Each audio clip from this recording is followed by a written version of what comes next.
क्या आप भी उन लोगों में से हैं जिन्हें रात को नींद नहीं आती? अगर आती है तो बार बार रात को उठ जाते हैं। कुछ लोग 6 घंटे की नींद के बाद भी सुबह फ्रेश उठते हैं, जबकि आप 7 या 8 घंटे की नींद करने के बाद भी फ्रेश नहीं होते। आपको आज तक ये भी पता नहीं चल सका कि मुझे कितनी नींद चाहिए, कितने घंटे सोना चाहिए। अगर इन सब को लेके आपको कंफ्यूजन है कि मुझे कितना सोना चाहिए, तो इन सब सवालों का जवाब ढूंढने की कोशिश करते हैं आज के इस वीडियो में। मेरा नाम है डॉक्टर अली मुफ्ती, मैं एक कंसल्टेंट साइकियाट्रिस्ट, एक माहिर नफ्सियात हूं। Welcome to my infotainment channel. नींद, स्लीप एक बहुत ज़रूरी एलिमेंट है हमारी डेली रूटीन का, ज़िंदगी का। और अगर हमारी नींद ख़राब हो तो हमारी ना सिर्फ फिजिकल हेल्थ ख़राब होगी, हमारी प्रोडक्टिविटी ख़राब होगी, बल्कि हमारी ज़हनी सेहत भी ख़राब होगी। और ये लीड करेगी कि हम किसी साइकेट्रिक डिसऑर्डर या मेंटल हेल्थ डिसऑर्डर की तरफ जाएं। एक तहकीक हुई थी 2021 में अमेरिकन रिसर्च एसोसिएशन की, जिसमें देखा यह गया था कि 50 से 70 मिलियन एडल्ट यूएसए में, अमेरिका में, वो नींद या नींद जैसी बीमारियों से मुतासिर हैं। और एक बहुत बड़ा नंबर है। आगे जाने से पहले दोस्तों, मैं आपसे गुजारिश करना चाहूँगा कि हमारी टीम इस वीडियो पे बहुत रिसर्च करती है, बहुत मेहनत करती है, तो हमारे इस चैनल को लाइक सब्सक्राइब जरूर कीजिएगा। अगर आपको कोई सवाल है तो दिए गए व्हाट्सएप नंबर पे ज़रूर अपने कमेंट या सवाल से हमें आगाह कीजिएगा। क्या आपको पता है कि हर 3 में से एक बंदा नींद या नींद से रिलेटेड बीमारी से दोचार है, और इसकी वजह से उसकी डेली प्रोडक्टिविटी में कमी आती है। 2019 में फिलिप्स ग्लोबल स्लीप सर्वे ने एक रिसर्च की थी कि 67% लोग जो हैं उन्होंने रिपोर्ट किया कि उनमें नींद से मुतालिक डिस्टर्बेंस मौजूद हैं, खराबियां मौजूद हैं। इसके अलावा उन्होंने ये भी देखा कि हर 10 में से 7 से 8 लोग जो हैं वो ये चाहते हैं कि उनकी नींद बेहतर हो। और इन 8 लोगों में से 60% लोग ऐसे हैं जिन्होंने अभी तक इस चीज़ के लिए हेल्प ही नहीं ली। अगर हम स्लीप डिसऑर्डर्स की बात करें तो सबसे पहले स्लीप डिसऑर्डर में आता है इंसोम्निया, यानी कि स्लीप का ना आना। इंसोम्निया भी 2 किस्म की होती हैं, एक इंडक्शन की बीमारी यानी कि स्लीप का, नींद का बिल्कुल ना आना, और एक होती है फ्रेगमेंटेशन, यानी कि नींद आ तो जाती है लेकिन टूट टूट के आती है, आपको बार बार नींद में जाग होती है। इसके अलावा एक और बीमारी है जिसको स्लीप एपनिया कहते हैं, यानी कि आपकी नींद के दौरान आपकी सांस बंद हो जाती है, और उस सांस बंद होने की वजह से आप नींद में बार बार उठते हैं। एक और कॉन्सेप्ट को मैं यहाँ पे बताना चाहूँगा, उसे कहते हैं स्लीप डेप्थ। स्लीप डेप्थ जो है वो डिफरेंस है आपको कितनी नींद चाहिए और आप कितना एक्चुअल स्लीप करते हैं। यानी कि फॉर्मूला इसका हम ऐसे निकाल सकते हैं कि आपकी बॉडी को एक्चुअल स्लीप चाहिए 8 घंटे, लेकिन अगर आप रोज़ाना सोते हैं 4 घंटे तो आपकी स्लीप डेप्थ हुई 4 घंटे। तो यानी कि आज रात आप 4 घंटे कम सोए हैं, तो एक हफ्ते में आपकी स्लीप डेप्थ कितनी हुई? 4 को आप 7 से मल्टीप्लाई करें, 28 घंटे। तो यानी कि आप 3 से 4 दिन कम सोए हैं एक हफ्ते में, और ये आपको ले जाती है स्लीप डेप्रीवेशन सिंड्रोम में। और इसका मतलब ये कि आपने पूरी दिन की नींद को स्किप कर दिया है। अगर आप स्लीप को दूसरी चीज़ों पे तरजीहात देते हैं, जैसे कि आप कहते हैं कि मैं लेट नाइट दोस्तों के साथ हैंग आउट करता हूँ, और मैं ऑनलाइन मूवीज़ देखता हूँ, या कोई और एक्टिविटीज़, और आप अपनी नींद को कम करते हैं और ऑफिस के लिए सुबह उठते हैं, तो इसका आपकी ओवरऑल वेल बीइंग पे बहुत बुरा असर पड़ेगा। रिसर्च के मुताबिक 6 घंटे की नींद इनसफिशिएंट है, both in terms of quantity और क्वालिटी। आपको नींद कितनी चाहिए? स्लीप फाउंडेशन के मुताबिक अगर आपकी क्वालिटी और क्वांटिटी दोनों अच्छी होनी चाहिए तो आपको कम से कम 7 से 9 घंटे चाहिए कि आपकी स्लीप बेहतर हो। लेकिन आपको एक्चुअल नींद चाहिए कितनी? 7 घंटे, 7.5 घंटे या 9 घंटे? इसके लिए हमें समझनी पड़ेगी कि स्लीप की साइंस क्या है, स्लीप का आर्किटेक्चर क्या है, और उसके लिए आगे चलते हैं टॉपिक में, इसको समझने की कोशिश करते हैं। अगर मैं आपको बताऊं कि नींद के दौरान 2 काम होते हैं हमारी आंखों में, एक वो पार्ट जिसको हम रेम स्लीप कहते हैं, और एक वो पार्ट जिसमें रैपिड आई मूवमेंट नहीं होती, जिसको नॉन आरईएम या एन रेम स्लीप भी कहते हैं। सबसे पहले जब आप सोते हैं तो एन रेम की स्टेज नंबर 1 आती है, जिसको हम N1 स्टेज कहते हैं, और ये आपकी कच्ची नींद होती है, यानी कि आप वेकफुलनेस, जागने की स्टेज से आप कच्ची नींद में दाखिल होते हैं। बेसिकली ये स्टेज जो है 1 मिनट या 2 मिनट से लेकर 5 या 7 मिनट तक लास्ट कर सकता है। इसके बाद आता है स्टेज नंबर 2, जिसको हम N2 भी कहते हैं। इसमें आपकी ब्रेन की एक्टिविटी बहुत स्लो हो जाती है, आपका बॉडी का टेम्परेचर बहुत ज़्यादा लो हो जाता है, और आपके जो मसल्स हैं वो रिलैक्स हो जाते हैं। ये वाली स्टेज जो है 10 मिनट से लेकर 1 घंटे तक होती है। और इसके बाद आती है N3, ये है डीप स्लीप।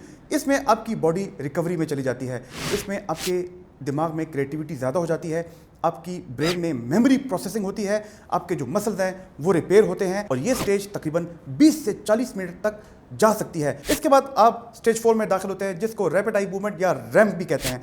इसमें आपकी दिमाग की, ब्रेन की एक्टिविटी बहुत ज़्यादा हो जाती है, और इसमें ख्वाब भी आते हैं, और ये वाले ख्वाब आपको याद भी रहते हैं। बेसिकली इसमें आपकी दिमाग की सफाई होती है, और ये बहुत शॉर्ट ड्यूरेशन के लिए रहती है। इसमें आपकी दिमाग की ऑर्गेनाइजेशन होती है, और रेम स्लीप में आपके दिमाग की जो फजूल मेमोरी है वो डिलीट होती है और जो काम की मेमोरी है उसको स्टोर कर दिया जाता है। ये सारी स्टेजेस जो हैं ये एक साइकिल कहलाती हैं और ये एक साइकिल 90 मिनट का होता है। थोड़ी सी मैं मेमोरी फॉर्मेशन के बारे में आपको बताता हूँ कि स्लीप में वो कैसी होती है।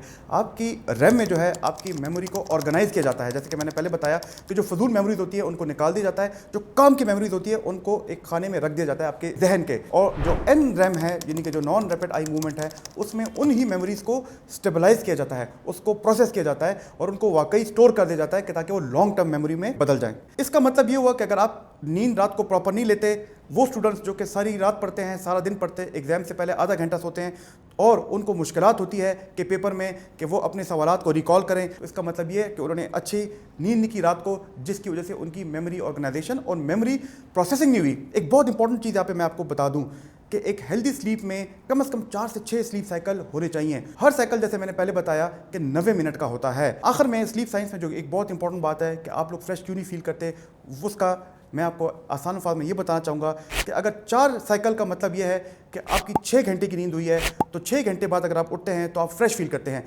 लेकिन कभी कभी आप 6 घंटे बाद कहते हैं कि चलो मैं आधा घंटा और सो लूँ, मैं 1 घंटा और सो जाऊँ।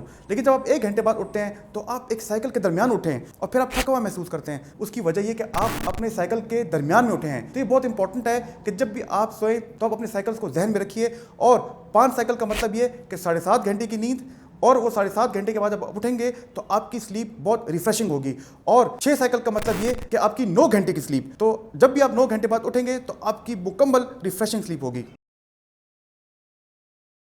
हर बंदे का अपना नींद का एक पैटर्न होता है और वो पैटर्न दूसरे बंदे से बिल्कुल वेरी करता है, डिफरेंट होता है। ये जो लोगों के दरमियान नींद के पैटर्न्स में डिफरेंसेस हैं, ये उनके लाइफस्टाइल पे तो डिपेंड करते हैं लेकिन उनकी एनर्जी लेवल पे भी डिपेंड करते हैं। और इन वेरिएशन को कहा जाता है क्रोनोटाइप्स। इंसानों में 4 किस्म के क्रोनोटाइप्स होते हैं और ये फोकस करते हैं आपके सोने जागने के रूटीन्स पे और आपके दिन के एनर्जी लेवल्स पे। ये भी देखा गया है कि आपकी प्रोडक्टिविटी किस टाइम पे पीक पे होती है और रिसर्चर्स ने इनको इस बेस पे क्लासिफाई किया है। पहले नंबर पे आते हैं बियर्स।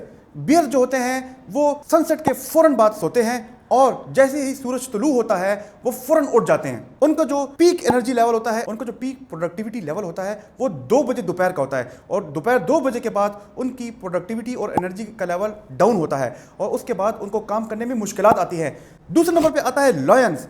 लायन जो है वो बियर से भी पहले सोते हैं। जी हाँ, यानी कि सनसेट गुरूब आफ्ताब से भी पहले सोते हैं और जब सनराइज होता है तो उससे बहुत पहले उठ जाते हैं। उनकी पीक प्रोडक्टिविटी लेवल सुबह 9 से 10 बजे मैक्सिमम 12 बजे तक होती होगी और 12 बजे के बाद उनकी प्रोडक्टिविटी में डिप आता है। इसके बाद आते हैं वुल्फ्स। वुल्फ्स को जो है हम रात के उल्लू भी कहते हैं, नाइट आउल्स। इनको रात में काम करने का ज्यादा मजा आता है। ये रात के टाइम क्रिएटिव होते हैं, ये रात देर तक जाते हैं और जब ये सुबह उठते हैं तो ये क्रैंकी होते हैं, इनका मूड खराब होता है। इनकी पीक प्रोडक्टिविटी लेवल जो है वो शाम 4 बजे के बाद आते हैं। चौथे नंबर पे आते हैं डॉल्फिन्स। डॉल्फिन्स वो स्लीपर्स हैं जो कि ऊपर के किसी भी 3 क्रोनोटाइप्स में नहीं आते। ये लाइट स्लीपर्स होते हैं, इनके इर्रेगुलर स्लीप पैटर्न होते हैं।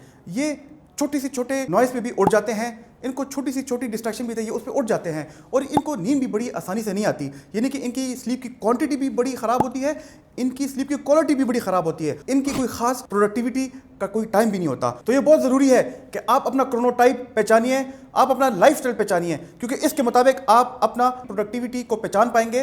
यानी कि एक वो बंदा जिसकी सुबह 8 बजे जॉब शुरू होती है और 5 बजे ख़त्म होती है और अगर उसका क्रोनोटाइप वुल्फ वाला है तो वो शायद 8 AM से लेके 5 AM वाली जॉब इतनी आसानी से ना कर पाए। हाँ, लेकिन इसका ये मतलब नहीं है कि एक वुल्फ बंदा सुबह 8 to 5 वाली जॉब ना कर पाए। इसके लिए वो अपनी बॉडी को ट्रेन कर सकता है, वो अपने माइंड को ट्रेन कर सकता है, वो अपने ब्रेन को ट्रेन कर सकता है। और अपनी बॉडी को ट्रेन करना बहुत असेंशियल है। हम अपनी बॉडी को कैसे ट्रेन कर सकते हैं, आए इसके बारे में बात करते हैं। अब हमने देख लिया कि नींद कितनी इंपॉर्टेंट है, लेकिन जब हम नींद के लिए जाते हैं तो हमें नींद आती ही नहीं है और जब हम सुबह जाग रहे होते हैं तो हमें सुबह के टाइम बार बार नींद आ रही होती है। इसका नतीजा क्या होता है, हम फटीग्ड होते हैं, हमारी प्रोडक्टिविटी ख़राब होती है और at the end of the day हमारे गोल्स नहीं अचीव होते हैं। अब ये इस वीडियो का सबसे इंपॉर्टेंट पार्ट है कि हम अपनी बॉडी को, अपने ब्रेन को, अपने माइंड को कैसे ट्रेन करें कि हमारी स्लीप बेहतर हो। टिप नंबर 1, सबसे पहले एक अलार्म लीजिए। जी हाँ, अपने फोन को एज अलार्म मत यूज कीजिए क्योंकि आपका फोन जो है सबसे बड़ा डिस्ट्रैक्शन है। रिसर्च कहती है कि 67% लोग जो हैं वो अपने दिन का आगाज और दिन का अख्ताम फोन से करते हैं। आप जब अपने दिन का आगाज फोन से करते हैं, आप जब रील्स को स्क्रॉल करते हैं, आपको वो डोपामिन हिट तो मिल जाती है, लेकिन वो डोपामिन हिट जो है आपकी बाकी जो आपके ऑफिस का वर्क है उसकी वजह से आपको डोपामिन नहीं मिलती और आपको बाकी दिन में मुश्किलात होती है, आप फटीग फील करते हैं। टिप नंबर 2, जब भी आप सोएं उससे पहले हॉट बाथ लें। रिसर्च और तहकीक ने साबित किया है ये आपकी बॉडी का टेम्परेचर डिक्रीज करता है। इसकी वजह से आपकी बॉडी आपके हाइपोथैलेमस और आपके ब्रेन को एक सिग्नल देता है कि स्लीप की तरफ जाओ और अब स्लीप का टाइम हो गया है, और हमारे सर्काडियन रिदम को भी बार बार सिग्नल जा रहे होते हैं कि अपनी बॉडी को स्लीप की तरफ तैयार करो। स्टडीज ने यह भी साबित किया है कि अगर आप ये रूटीन अपनाएं, रोजाना अपनाएं, तो आप अपनी यूजुअल रूटीन से 10 मिनट पहले आपको नींद आ जाएगी, यानी कि आपकी स्लीप की इंडक्शन ठीक हो जाएगी। इससे आप इंसोम्निया जैसी बीमारी से बच सकेंगे। टिप नंबर 3, एक रूटीन सेट करें। जिस तरह आपके नाश्ते का एक रूटीन होता है, आपके खाने का एक रूटीन होता है, इस तरह कोशिश करें कि आपके सोने का भी रूटीन हो। मेरे पास कितने ऐसे मरीज आते हैं जो कहते हैं डॉक्टर साहब हम सुबह कभी 8 बजे जागते हैं, कभी 10 बजे जागते हैं, कभी कभी तो हम 2 बजे भी दोपहर को जागते हैं। इस तरह हम रात को कभी 11 बजे सोते हैं, कभी 1 बजे सोते हैं, कभी कभी रात को 3 बजे सोते हैं। जरा दिल से पूछिए, क्या यह आप अपने जहन के साथ, क्या यह आप अपनी दिमाग के साथ, मेंटल हेल्थ के साथ ठीक कर रहे हैं? जी नहीं। आपको अपनी लाइफ में नींद के साथ एक डिसिप्लिन लाना पड़ेगा, आपको अपनी स्लीप रूटीन बनानी पड़ेगी। यकीन कीजिएगा, आप सिर्फ 1 हफ्ता ऐसे कीजिए, ऐसा करने से आपका सर्काडियन रिदम खुद ब खुद डेवलप होगा। अपने अंदर डिसिप्लिन लाना, उस पर कंसिस्टेंट रहना, ये एक सुपर पावर है। इसी सुपर पावर पे के एक रूटीन को अपनाना, उसको बार बार कंसिस्टेंट उस पर रहना, उससे बेस्ट नतीजे प्रोड्यूस करना मेंटल हेल्थ के लिए। इस पर मैंने एक वीडियो बनाई है, यहाँ पे उसका लिंक है, इस पर जरूर क्लिक कीजिएगा। चौथे नंबर पे जो टिप है वो ये है कि अपनी सोचों को लिखिए। बहुत मुश्किल है ये स्टेप को मेंटेन करना, लेकिन इसको मैं कहता हूँ 1 लाइन ग्रेटिट्यूड जर्नल। रोजाना रात को सोने से पहले आपके दिन में जो भी कोई पॉजिटिव चीज हुई है उसको लिखिए। इससे क्या होता है कि आपकी स्ट्रेस और आपकी एंग्जाइटी कम होती है। तहकीक ने साबित किया है कि आपका स्लीप पैटर्न बेस्ट अमल में आता है जब आप 1 लाइन ग्रेटिट्यूड को प्रैक्टिस करते हैं। टिप नंबर 5, जो सबसे इंपॉर्टेंट टिप है वो ये है कि 5 बजे के बाद आप जो है कैफीन या इससे रिलेटेड प्रोडक्ट्स बिल्कुल ना यूज करें। कितने ऐसे लोग हैं जो कि कॉफी पीने रात को 9 बजे जाते हैं, 10 बजे जाते हैं, और फिर वो कहते हैं कि हमें तो रात को नींद ही नहीं आती, या वो कहते हैं कि उस्ताद जी चाय तेज बनवाओ, लेकिन जब वो रात को सोने जाते हैं तो उनको तो नींद नहीं आती। नींद आएगी कैसे? कैफीन एक स्टिमुलेंट है और स्टिमुलेंट से नींद आपको आती नहीं है। टिप नंबर 6, रात को सोने से पहले बहुत ज़्यादा ज़रूरी है कि आप कोई एरोबिक एक्सरसाइज करें। जी हाँ, एरोबिक एक्सरसाइज से आपके अंदर एंडोर्फिन रिलीज होते हैं, और एंडोर्फिन रिलीज होने के साथ साथ आपकी पूरी बॉडी फटीग में चली जाती है, और फटीग में जाने के साथ आपकी बॉडी को रात के टाइम नींद चाहिए होती है। टिप नंबर 7, एक बहुत मशहूर बुक से गुड नाइट टू इंसोम्निया जो कि डॉक्टर ग्रेग जेकब्स ने लिखी थी, वो हार्वर्ड मेडिकल स्कूल में पढ़ाते हैं। स्लीप एफिशिएंसी के बारे में उन्होंने बताया कि बहुत ऐसे लोग हैं जो कि अपना बेड पे बहुत ज्यादा टाइम स्पेंड करते हैं। शायद बेड पे 10 घंटे स्पेंड करते हो, लेकिन एक्चुअल जो उनका स्लीप टाइम है वो 7 घंटे हो। इसका मतलब ये कि उनकी स्लीप एफिशिएंसी बहुत कमजोर है। यकीनन आप समझ गए होंगे कि मेरा स्लीप एफिशिएंसी को लेकर क्या मतलब है, कि आप बेड पे कम से कम टाइम स्पेंड कीजिए, और कोशिश कीजिए कि आप बेड पे तब जाए कि जब आपको असल में नींद आए। आप जब मोबाइल स्क्रॉल करें, जब रील्स देखें, जब वीडियोस देखें, जब किताबें पढ़ें, तो आप कोशिश कीजिए कि सोफे पे बैठे, चेयर पे बैठे, लेकिन बेड को सिर्फ और सिर्फ सोने के लिए इस्तेमाल करें। तो दोस्तों, कैसी लगी आज की वीडियो? आप अपनी स्लीप की क्वांटिटी को भी ऑब्जर्व करें, क्वालिटी को भी ऑब्जर्व करें, तो इससे आपकी प्रोडक्टिविटी भी ज़्यादा होगी, आपकी लाइफ गोल्स को भी आप इजीली अचीव करेंगे। इसके अलावा रोजमर्रा की चंद छोटी ऐसी आदत है जिनको अपना के आप बहुत खुश रख सकते हैं। ये वो लिंक है, आप ज़रूर ये वीडियो देखिए। और स्ट्रेस को बहुत ज़्यादा लोग बुरा कहते हैं, स्ट्रेस बुरी नहीं है, उसको लोग डिप्रेशन के साथ जोड़ देते हैं। ये वो वीडियो देखिएगा ज़रूर, जब पे आप स्ट्रेस और डिप्रेशन के रिलेशनशिप को समझ सकते हैं। मेरी कोशिश है कि इन वीडियोस के जरिए आपकी पर्सनैलिटी को रेजिलिएंट बनाऊं, आपकी पर्सनैलिटी पे पॉजिटिव इंपैक्ट लाऊं। तो जुड़े रहिए। खुदा हाफिज़।